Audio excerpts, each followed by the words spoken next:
اللہ تبارک و تعالیٰ کبھی آزمائش کے لیے اس کے رزق میں تنگی کرتا ہے تو وہ شکوہ کرتا ہے کہ میرے پروردگار نے میری اہانت کی، میری توہین کی، میری بے عزتی کی، یعنی چاہیے تو یہ تھا کہ مجھے بہت کچھ ملتا، لیکن معاذ اللہ اللہ تعالیٰ نے میری بے عزتی کر کے مجھے بہت کم دیا، شکوہ کرتا ہے۔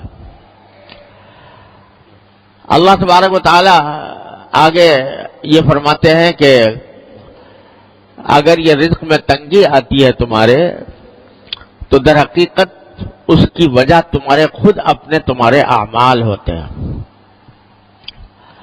رزق میں تنگی کے دو مطلب ہیں۔ ایک مطلب تو یہ ہے کہ آمدنی کم ہو اور اتنی کم ہو کہ اس میں گزارا نہ ہو سکتا ہو، یا کم ہوتا، بہت ہی تنگی کے ساتھ گزارا ہوتا ہو، یہ بھی رزق کی تنگی کی ایک شکل ہے۔ اور دوسری رزق کی تنگی کی شکل یہ ہے کہ آمدنی دیکھنے میں تو بہت ہے لیکن برکت نہیں ہے، اور اس کا نتیجہ یہ ہے کہ ساری آمدنی ہونے کے باوجود آدمی ہر وقت کسی نہ کسی الجھن میں گرفتار ہے۔ اور آج کل یہ صورت بہت کثرت سے پیش آتی ہے۔ اچھے خاصے مالدار لوگوں کو جن کی آمدنیاں بہت زیادہ ہیں، ان کو بھی یہ شکوہ کرتے سنا کہ پتہ نہیں کہاں سے پیسہ آتا ہے، کہاں چلا جاتا ہے، اور نتیجہ یہ کہ پیسے کا اصل فائدہ تو یہ تھا کہ انسان کو راحت ملتی، انسان کو آرام ملتا، اطمینان سکون حاصل ہوتا، لیکن بجائے آرام اور اطمینان حاصل ہونے کے اس سے پریشانیوں میں اضافہ ہو رہا ہے۔ یہ ہے بے برکتی۔ آمدنی تو ہے مگر برکت والی نہیں ہے۔ اللہ تبارک و تعالیٰ جب برکت عطا فرماتے ہیں تو تھوڑی آمدنی میں انسان کو سکون آرام مل جاتا ہے، راحت میسر آ جاتی ہے، اور اللہ بچائے اگر بے برکتی ہو تو لاکھوں کی اور کروڑوں کی آمدنی ہو، اس کے باوجود انسان پریشان ہی نظر آتا ہے۔ اور قرآن کریم نے ایک جگہ فرمایا کہ بعض اوقات انما یعذبہم بہا فی الحیاۃ الدنیا، اللہ تعالیٰ اس مال کو ان کے لیے عذاب کا ذریعہ بنا دیتے ہیں دنیا ہی کے اندر۔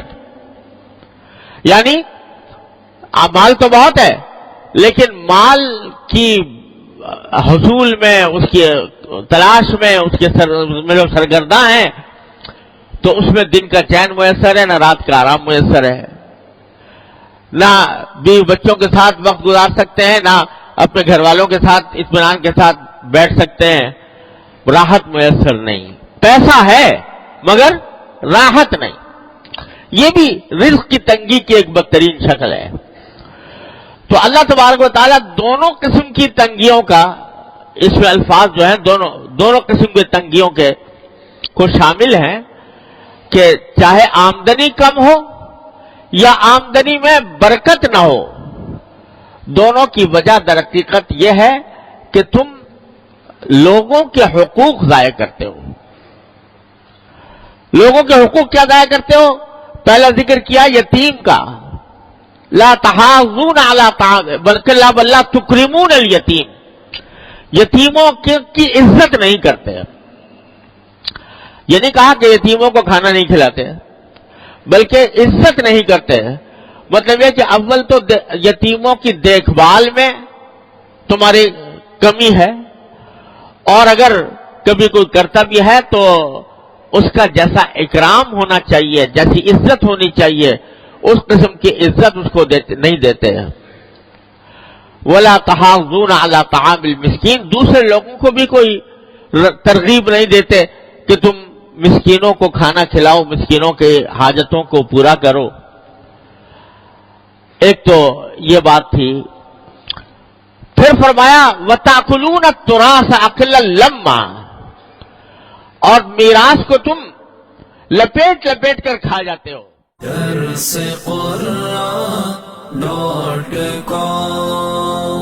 www.darsequran.com